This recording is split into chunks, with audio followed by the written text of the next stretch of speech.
wabarakatuh. Berjumpa kembali bersama saya Nusdi, calon guru penggerak Angkatan 8 dari SD 16 Mekar Baru, Kecamatan Langsang Barat, Kabupaten Kepulauan Meranti. Kali ini saya tidak sendiri, saya ditemani oleh Pak Indra Saputra. Beliau adalah guru agama Islam di SD 16 Mekar Baru. Selamat siang Pak Indra. Selamat siang Pak Uti. Bagaimana kabarnya hari ini Pak Indra? Alhamdulillah sehat Pak. Di sini saya akan melakukan kegiatan pra-observasi ya Pak. Jadi kegiatan yang saya sampaikan kemarin bahwa saya akan melakukan supervisi akademik di kelasnya Bapak.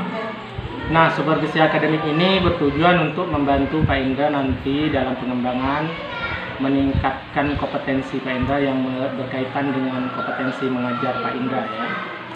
Di sini ada beberapa pertanyaan yang akan saya tanyakan kepada Bapak.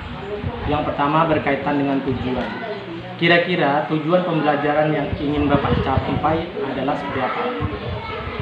Berdasarkan rancangan pembelajaran yang saya tulis di situ tentang manfaat puasa Ramadan Pak. Baik Pak. Berarti cuma satu tujuan pembelajaran yang ingin Bapak capai ya? Nah, bagaimana area pengembangan yang ingin Bapak capai atau yang ingin Bapak lakukan observasi?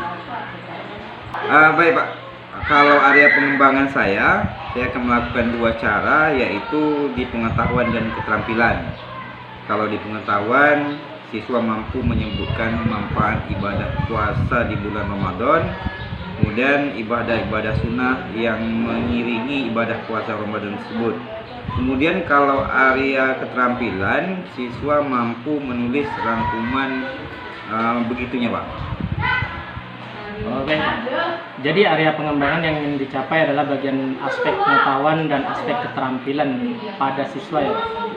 Nah, bagaimana rancangan pembelajaran yang ingin Bapak terapkan di dalam kelas? Mungkin dari segi strategi pembelajaran, model pembelajaran, atau metode pembelajaran. Kalau untuk strategi, saya menggunakan pembelajaran berdiferensiasi Pak.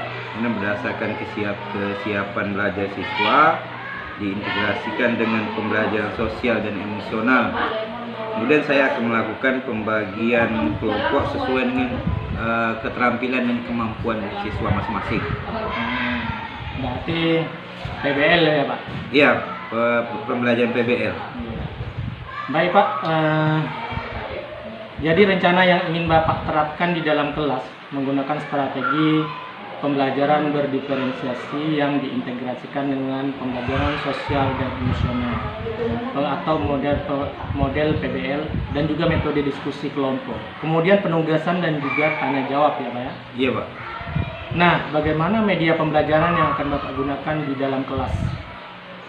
Kalau untuk media, saya menggunakan yang pertama LKS, kemudian video, kemudian pembelajaran dan laptop lah.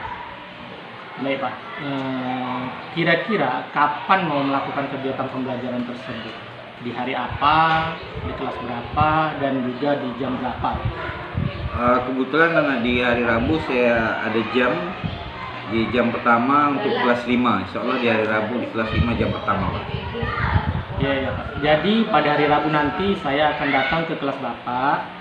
Saya akan melakukan supervisi kelas. Saya akan melihat dan juga mencatat hal-hal yang terjadi di dalam kelas Bapak.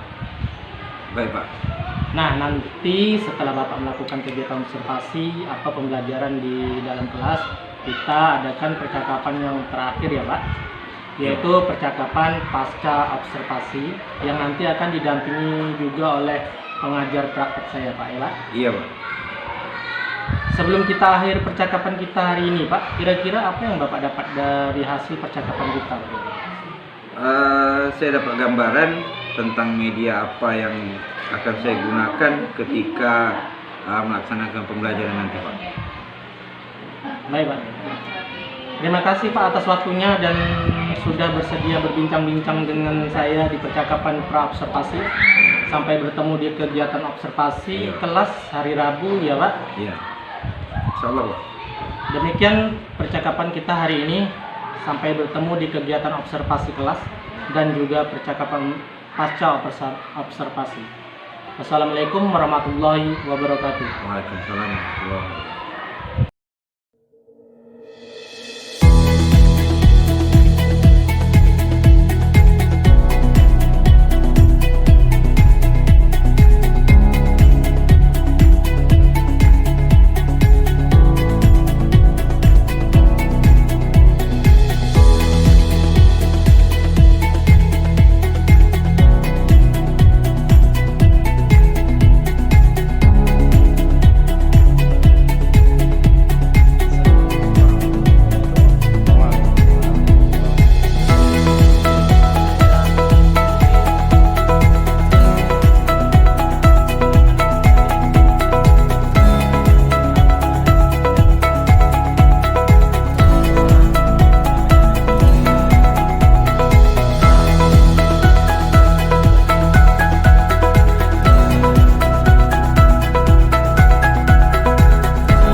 sesuai dengan kesepakatan kita kemarin Pak Indah, yaitu adanya suatu percakapan pasca observasi, di mana saya akan mengajukan beberapa pertanyaan yang terkait dengan observasi kelas yang telah kita lakukan kemarin, dengan tujuannya adalah mengevaluasi kembali langkah-langkah ataupun kemajuan-kemajuan yang telah dalam proses pembelajaran observasi yang telah Bapak lakukan di kelas. Apakah Bapak bersedia? Insyaallah siap.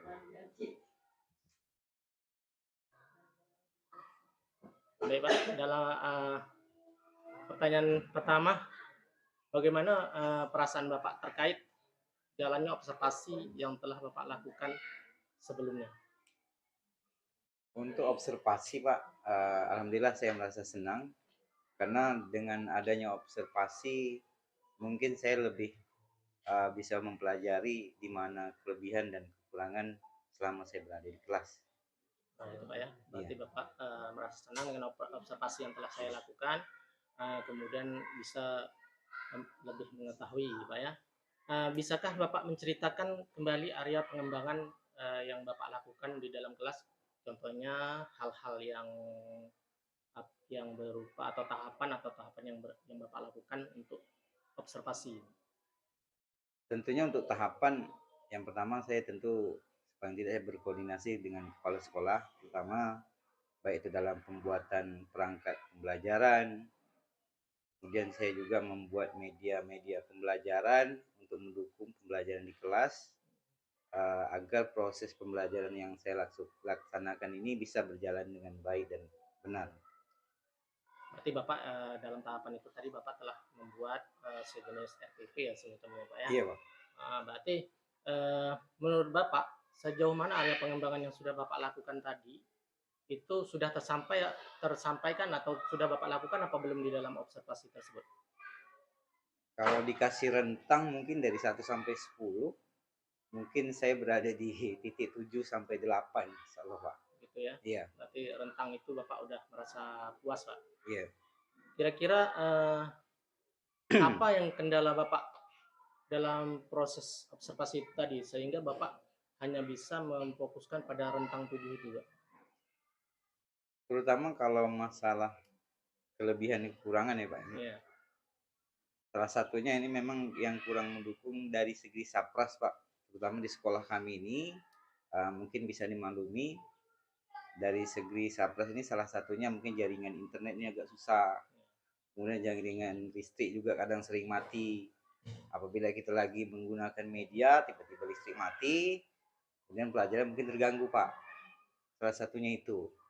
Jadi itu kendala yang Iya, Bapak hadapi. Jadi adakah solusinya? Bagaimana cara solusi untuk menghadapi kendala-kendala itu, Pak? Terutama untuk jaringan, Pak. Memang kami insya Allah akan berkoordinasi dengan kepala sekolah, dengan kawan-kawan guru, bagaimana untuk jaringan internet ini lebih baik ke depannya. Memang udah berapa tahun kemarin kita udah coba juga, memang belum berhasil, Pak. Memang karena kondisi kita jauh dari jaringan, terutama kalau pakai jaringan kabel itu kan jauh Pak, kita ada di daerah sekolah yang agak jauh. Yeah. Jadi mungkin Pak Indah akan berkoordinasi dengan kepala sekolah dan teman-teman sejawat ya untuk melakukan perbaikan itu tadi Pak ya, seperti untuk memasang wifi atau internet itu Pak ya. Oke. Kapan Pak kira-kira Bapak akan melakukan rencana yang Bapak sampaikan tadi? Insya Allah semester akan datang akan kita usahakan Pak. Karena ini kan semester 1, insya Allah semester 2. Oke, berarti secepatnya Pak ya. Iya. Berarti kita agar lebih menunjang pendidikan kita lebih bagus, berarti kita harus butuh waktu yang cepat Pak ya. Oke Pak, kira-kira dalam perubahan nanti Bapak itu kira-kira siapa saja yang terlibat dalam melakukan perubahan tersebut? Terutama kalau untuk perubahan sekolah itu terutama mungkin yang melibatkan yang pertama ibu kepala sekolah, Bapak Ibu majelis guru itu yang paling utama Pak. Juga mungkin kita bisa minta bantu dengan masyarakat sekitar. Berarti Bapak telah memposisikan orang-orang seperti kepala desa juga nggak masuk lah? Insya Allah kan kita libatkan juga, berarti kita libatkan itu dalam perubahan itu. Baik Pak, dari percakapan kita yang tadi, gimana perasaan Bapak tentang hasil percakapan kita mengenai tentang observasi kelas yang Bapak rasakan? Alhamdulillah saya senang Pak, akan adanya observasi ini mungkin lebih menambah pengetahuan saya untuk kedepannya lagi, terutama dalam menerapkan pembelajaran di kelas. Apa-apa saja kekurangan dan kelebihan mungkin bisa saya perbaiki untuk yang akan datang. Baik, Bapak berarti sudah bisa mengambil tindak lanjutnya, solusinya Pak ya, dari mungkin bisa membuat perubahan-perubahan untuk kedepannya itu sudah Bapak lakukan. Kemudian saya sudah juga melihat observasi kelas yang kemarin sudah saya amati, Bapak juga termasuk sudah mantap, walaupun kendala-kendala yang dihadapi di sana sini itu wajar karena kondisi sekolah kita Pak ya. Oke Pak, terima kasih atas waktu dan kesempatannya. Saya ucapkan terima kasih. Iya Pak, sama-sama. Demikianlah percakapan pasca observasi kami, dan cukup terima kasih. Semoga bermanfaat. Saya akhiri, wabillahi taufik wal hidayah. Assalamualaikum warahmatullahi wabarakatuh.